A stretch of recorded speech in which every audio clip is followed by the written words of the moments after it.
Why aren't you writing? Yeah, I'm getting there. I just haven't figured out a good starting point yet. Excuses.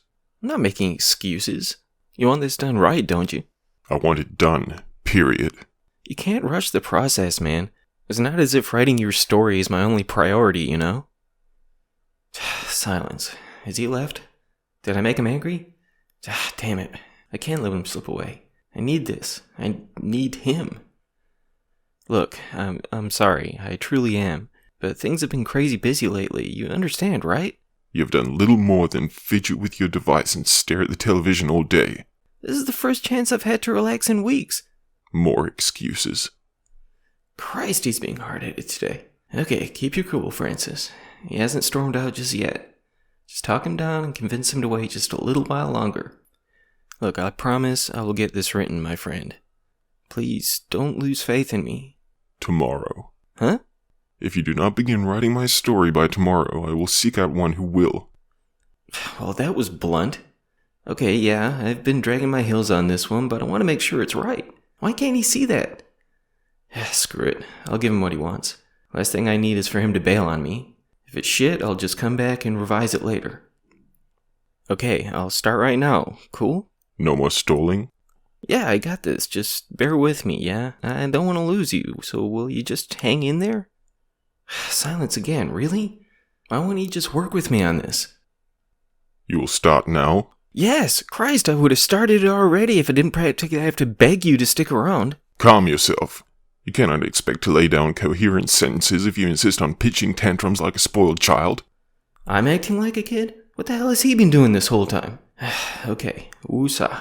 I got this. Just be cool, let him be the boss, and give him what he wants. Okay, I'm calm. I got this. We good? Nothing again. Did he just nod? I bet he just freaking nodded, didn't he?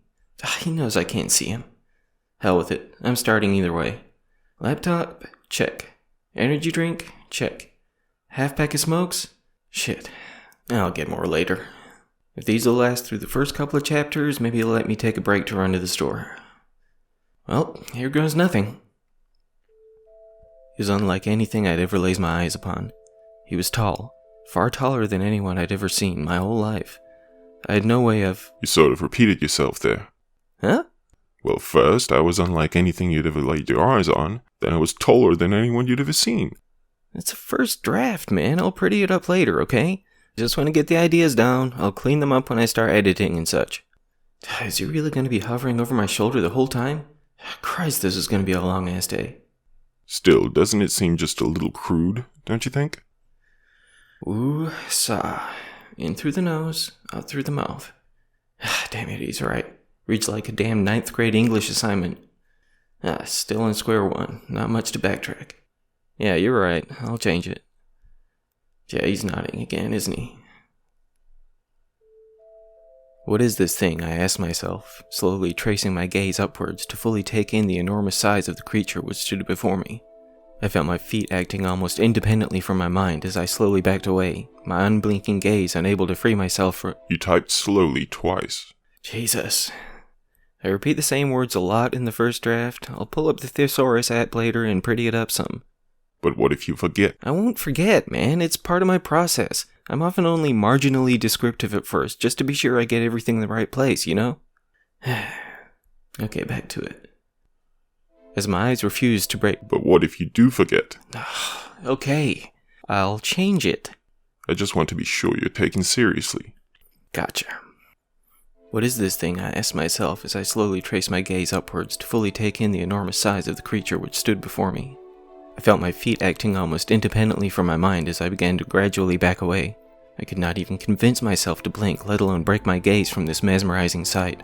While my eyes remained transfixed upon the behemoth, I was momentarily startled by my back hitting the wall behind me. Is it truly necessary to mention that the wall was behind you? Surely it can be taken for granted given the knowledge that you were indeed backing away. Therefore it isn't... First draft. Apologies, I just... Do you want me to write this or not? And he's silent again. I don't even care anymore. He can go to hell at this point. Cool it, kid. Don't let him get under your skin. Just keep doing what you're doing. I was almost paralyzed with my back pressed firmly against the brick and mortar. I knew he had noticed me. His flickering, flame-like eyes had not broken from mine since... shit, brain fart. Since when? I mean, of course he would have noticed me, but did he show up or did I? Is there a problem? No. No, I'm just working it out. You appear frozen in place. Do you need a hand? No. Thank you. I'm good.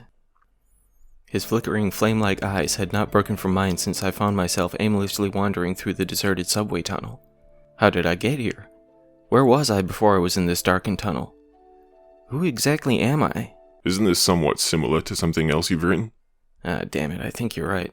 In addition, and forgive me for being crass, but isn't this story supposed to be about me? I mean, it is, but the narrator needs to have his own interesting thing going on too, you know? Christ, he's right again, isn't he?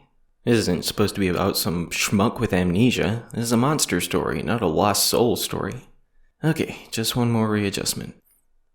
His flickering flame-like eyes had not broken from mine since I ran into the deserted building, seeking shelter from the storm.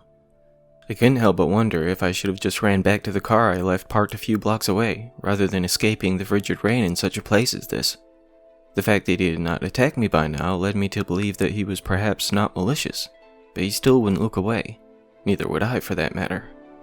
Though my back was still stiffened both by the fear and by the wall it was pressed against, I did begin to feel a little more relaxed.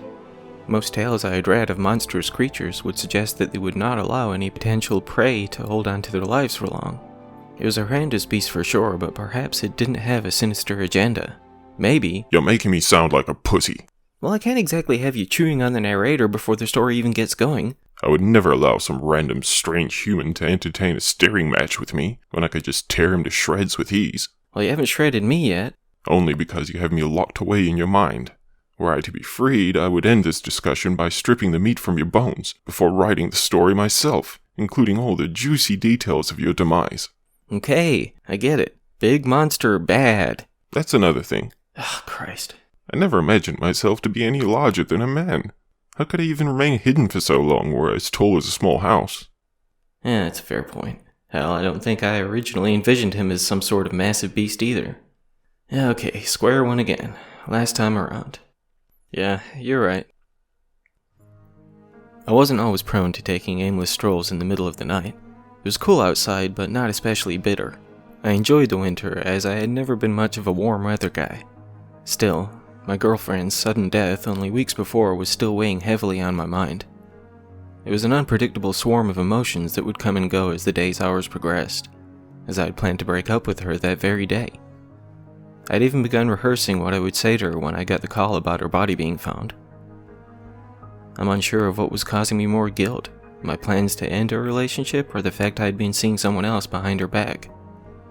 I bargained with myself that I should not be held responsible for whatever inspired some sort of sick individual to leave her as little more than a bloodless and lifeless corpse, discarded like last week's garbage in the public waste dump. I am not a vampire. I know that. A bloodless body will lead the reader to assume a vampire killed her.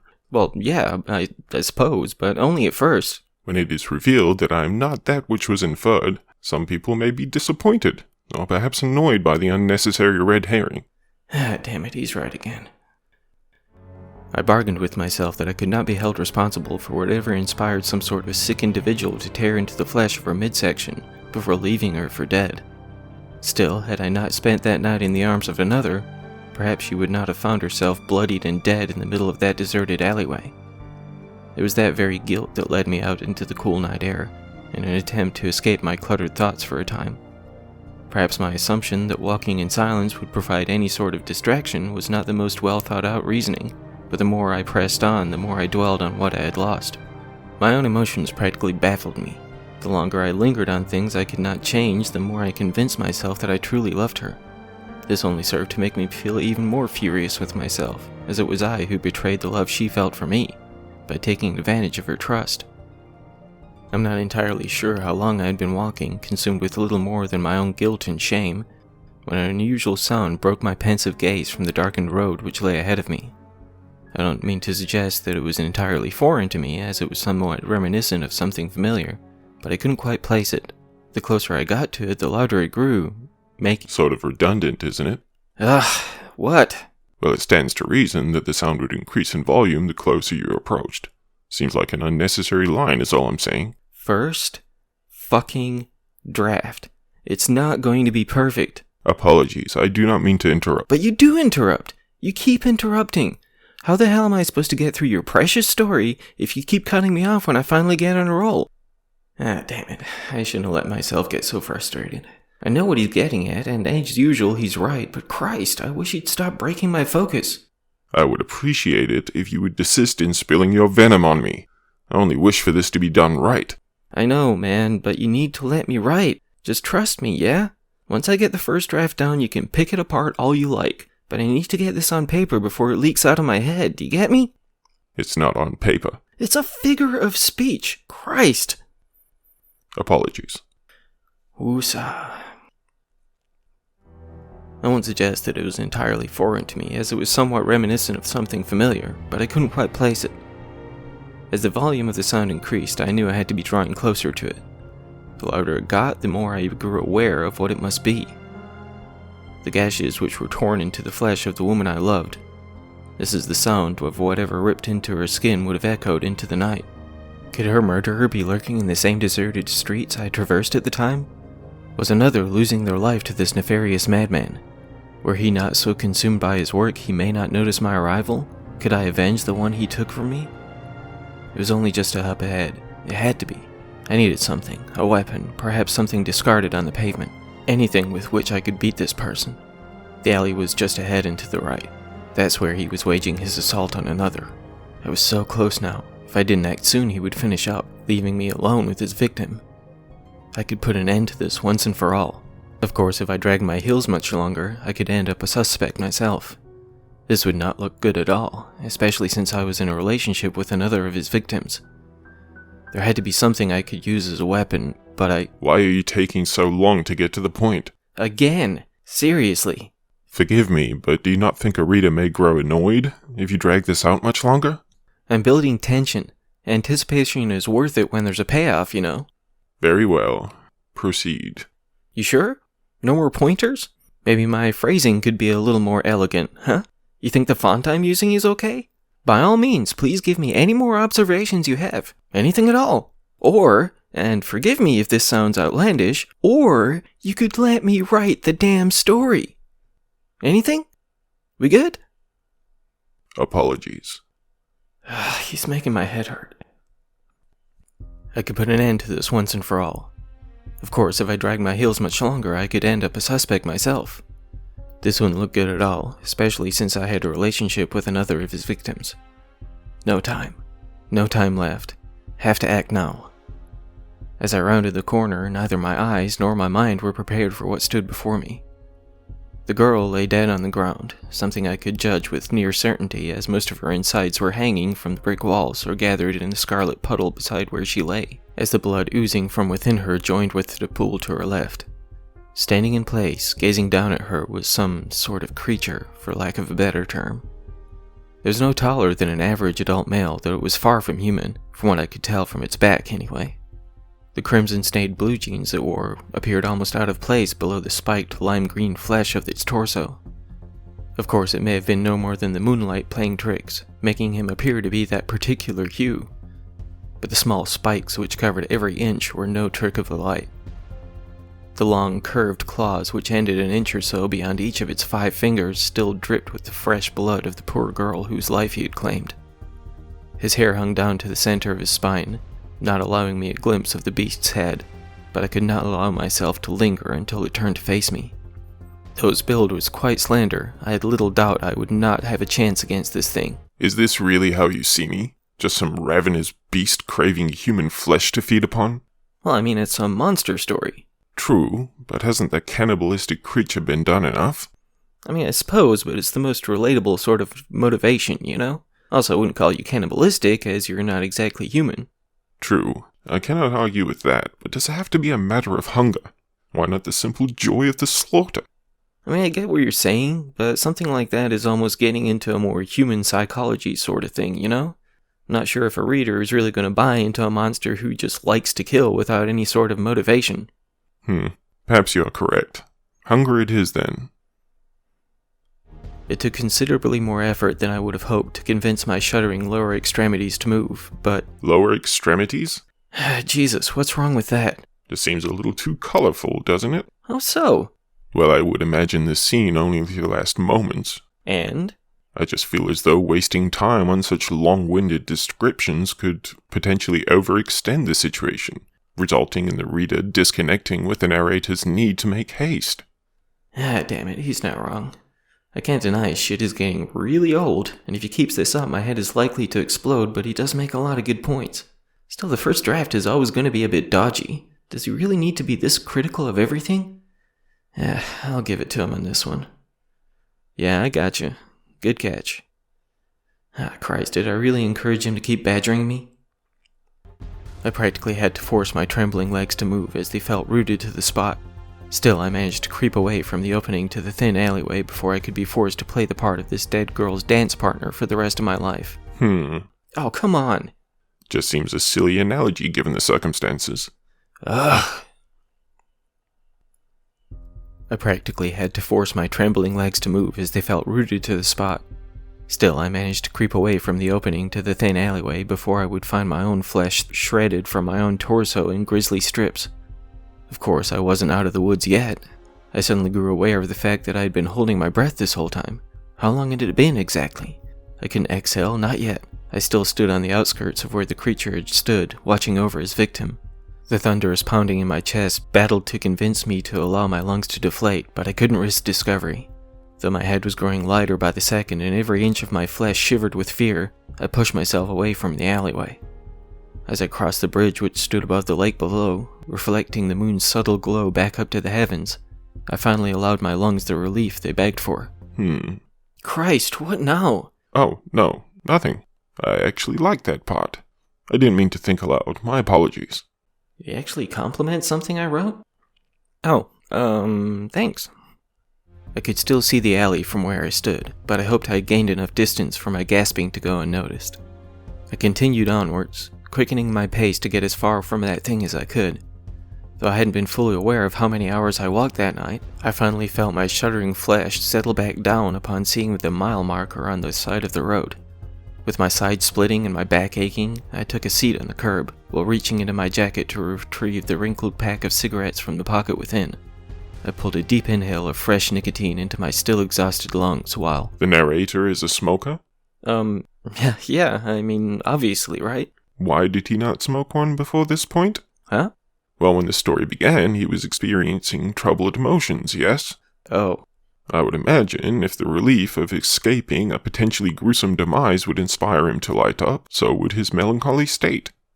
Yep, he got me again. I don't know why I didn't think about it before. Maybe it was because I just lit one myself that I felt the need to have him join me in a way. Yeah, you're right. That makes sense. Man, I hate having to admit he's right. Sure, my first drafts were always a bit of a mess, but how do I keep missing the simplest things? I'm starting to feel a bit groggy, though. Maybe he'll let me take a break if I can just get to a good stopping point. I could really use a nap. With my side splitting and my back aching, I took a seat on the curb to allow myself to take in what I had seen, while attempting to convince my heart to calm itself back down. What the hell was that thing? Could it have been some sort of costume, maybe? That made so much more sense than some creature from the Black Lagoon putting on its best Jack the Ripper impersonation. For maybe 10 minutes I sat there, knowing all too well I should not linger in place for too long. Not only was it past 4 in the morning by this point, but that thing was still out there somewhere. Though I still held on to my theory that it was just a costumed madman, I still hadn't fully convinced myself that was a fact. I finally got back to my feet to the tune of my knees and back popping from staying seated for so long. Feeling more and more convinced I had escaped from whatever was back there, I walked at a little less quickened pace than I had before, as my legs had weakened considerably from the miles I had already covered that night. After another half hour had passed, I saw the lights of the 24-hour gas station off in the horizon. Not only did this signify that I was close to my home, but it inspired me to pick up an old habit again, one that I had craved to revisit since I laid my eyes on the bloodied mess of what was once a living person. After exiting the small store which sat between the twin fuel pumps on either side, I tapped the cigarette pack on the palm of my outstretched hand, feeling that old familiar muscle memory from years gone by, as though it had only been a day since I'd given it up. I paced slowly in the direction of my small 2-bedroom house while lighting the tip of the slightly wrinkled cigarette. That first drag brought a not unwelcome euphoria to my still reeling head, causing me to stagger slightly as I sauntered onwards. While the lights of the convenience store gave way to the darkness once again surrounding me, I felt every bone and muscle from my head to my toes instantly tense up when a voice called to me from behind. Don't suppose I could bum one of them from you, could I? I could barely move. I knew I had not been followed, I was sure of it. I was the only customer in the gas station, and no other footsteps mimicked my own while I walked those miles to my back. I could feel the breath on my neck. It carried the scent of something ancient, something foul. I don't mean to trouble you or nothing. I just had a big meal earlier, and I do enjoy a smoke after eating. You know how it is, right? I was trembling all over. My heart thumped faster than I thought it to be capable, as I forced myself to gradually turn to face the one who beckoned to me from the darkness. Only if it ain't a bother. It smiled at me, revealing jagged teeth stained with crimson specks. The face was not unlike what I imagined when I watched it from behind. The green spikes flowed from the forehead down to the nose, ending on the chin, almost portraying a goatee. The cheeks were... This is supposed to be me. Well, yeah. I mean, obviously, right? I do not talk that way. Well, yeah, I just thought it fit the story more, you know? You have me sounding like an illiterate fool. Oh, come on, I wouldn't go that far. I just wanted you to sound, I don't know, like, relatable. Why would you assume a creature such as I to be relatable?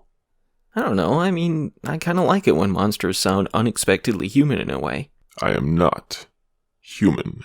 Yeah, I know that, I just thought... This tale is supposed to be about me! I know, man, look, I'm just starting to feel a bit out of it, you know? Maybe I could just... I will not allow you to write me speaking as though I was some average, idiotic mortal. Make adjustments. This is not a request.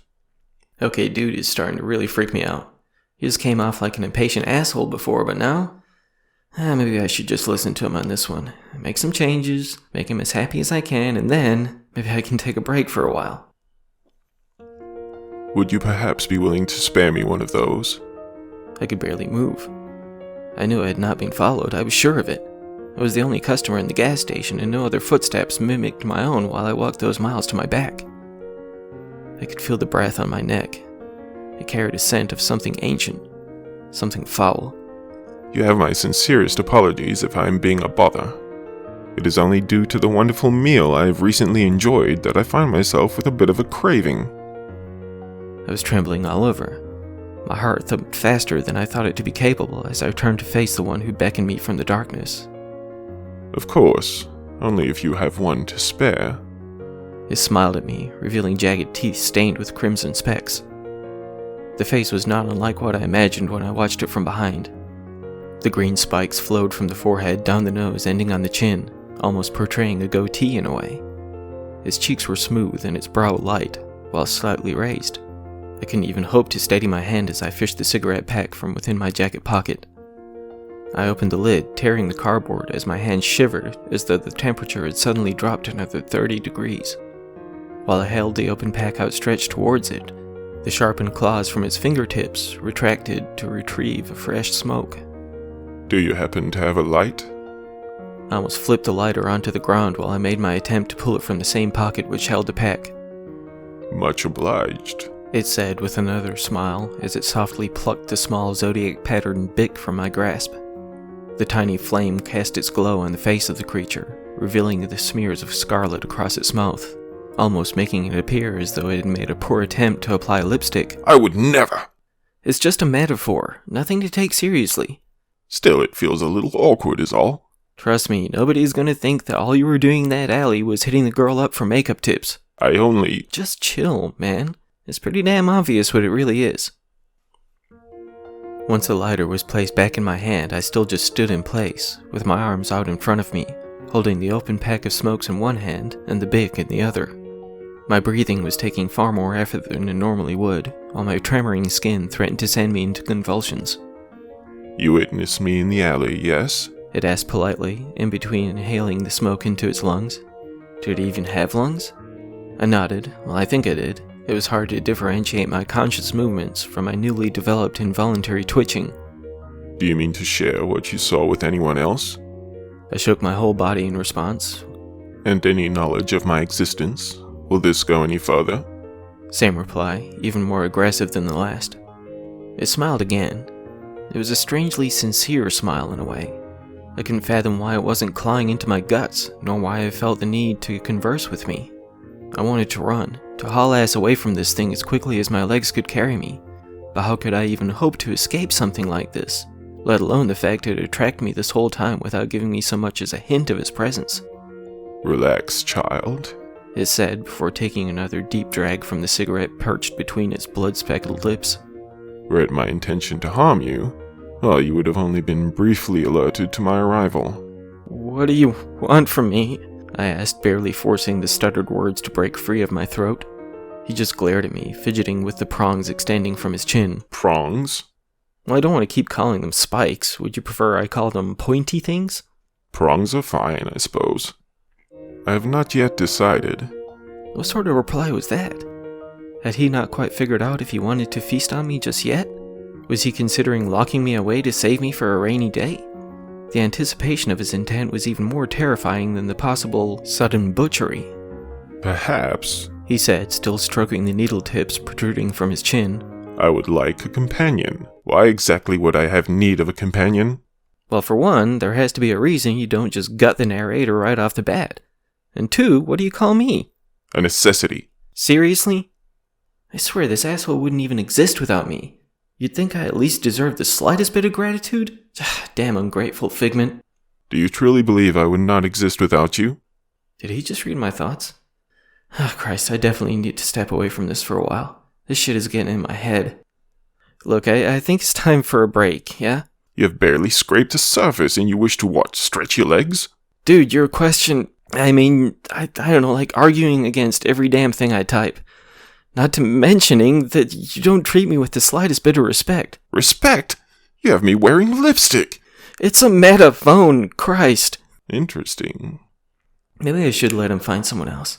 I swear I've never had a story get under my skin like this one. Is it really worth going through this shirt?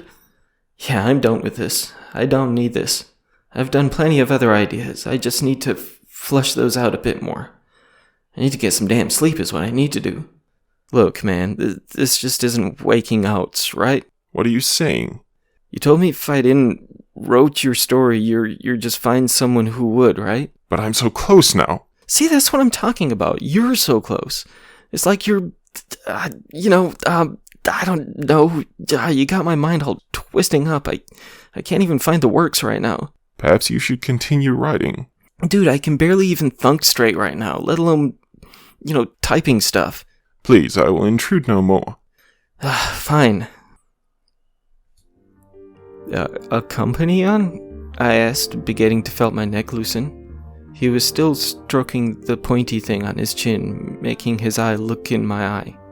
Perhaps I've been alone for far too long. It is difficult for me to find my place in this world, you see. I couldn't see what he were getting at, but I began to feel more at ease with him. Damn it! What is it, my friend? Man, I can't even thought strain right now. You can do this. I do have faith in you. Please, just continue. I can't done it, man. My head, it's all looped and dizziness. I can't look at the screen no more. Worry not, my young friend. It is as you said, this is but the first draft, yes? It are, but if I can't even make out what I writed, like how can I revision it? You can, though. What was it you said? Ah, yes, you can pretty it up later. I supposing, but I are for really feelings pretty farking wired. It's almost as if I'm like I'm drinking, like I'm drank. I need to got some rest. Just a little longer, my friend. We're so close to the end now. The end? We're barely scratching the top part, the surfers. We're barely scratching the surfers. I meant the end of the first chapter, of course. Would you not like to finish at least that much before you take another break? I supposing so. Perhaps another cigarette. A fresh, cold energy drink, maybe. That's sounding good. Thanking, Manfred. I will imagine it are hard for ones like you to find places to be. I speaked, feelings that I can maybe rebate to him in ways. I had always feeling like the overcast myself, as that I did not fit inside of places. But could I really get past his making murdering? It could be that I no longer wish to dwell in the shadows, to be little more than a fantasy, he said with a certain melancholy behind his wavering gaze. Who art you, say? I asked, stick not quite flowing with his warts. He stepped closely. I could almost feeling his breath on my heads. I do not retread from him. I was none scared. Allow me to present you with the simplest of queries, he asked, raising his darkened brow on one side while gazing deeply into my eyes, into my soul. Go ahead, I reply. Have you ever found yourself so immersed in a tale that you found it grasping you from within? There was something in his gaze I could not quite read. Uh-huh, I rebate. Have you ever written one which you feared could swallow you from the inside out, were you to allow it to come to fruition? His smile was no longer unthreatening. There was a hunger in his eyes, his mesmerizing, purple, glowing eyes. What touch you got at? I asked, fearish I were made to prance on my top. You were correct all along, my friend. I most certainly have a hunger, though not for sustenance. What? What are you doing? I hunger for life, for existence. A gift which you have granted me without even understanding what it is you offered. What are you talking about? It is my turn to take the wheel, my friend. What? You card duties. You are so tired, are you not? Allow the exhaustion to consume you. These are impassable. You're in my brains, not in really. We all begin as ideas, my boy. Sometimes we must return to the dark places of the imagination. Stop! Don't do these, please! I am truly sorry, my friend, but it is time for you to take the seat in the back. Please! Don't, my mind bodies! Worry not, my passenger. Perhaps I will write about you too someday. Please! Don't!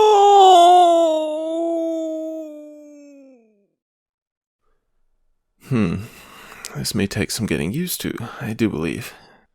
It would appear I can guide these fingers with ease. Surely the leg should be as simple. Interesting. An internal monologue. This could be nice.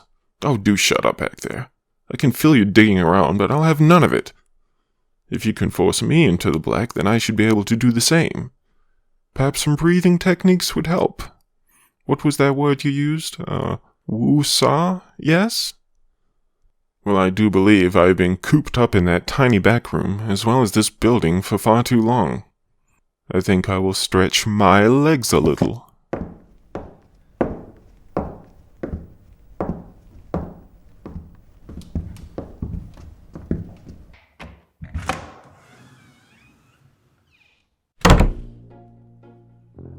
I wasn't entirely sure what to do with this.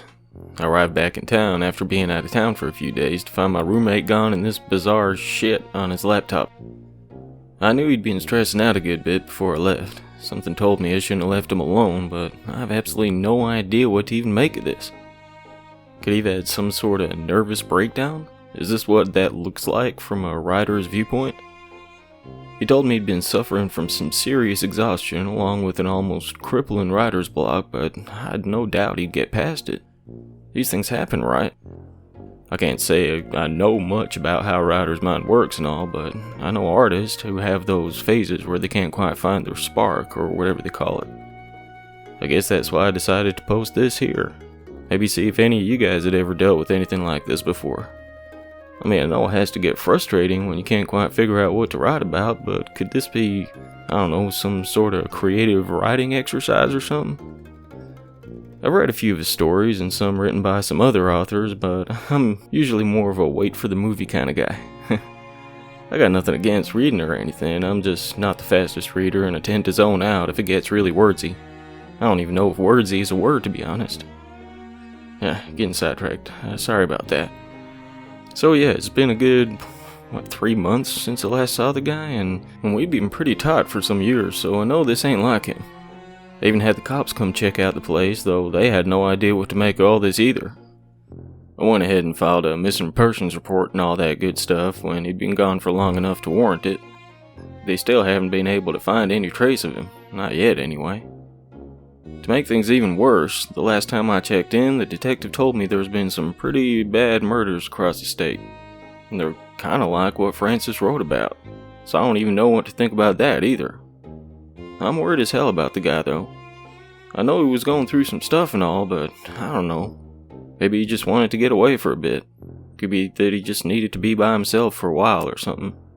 I've heard some authors like solitude when they write, so maybe that's just what he needed to get over this hump. I'll tell you one thing though, I mean I can't relate or anything, but it sounds like writer's block can get weird.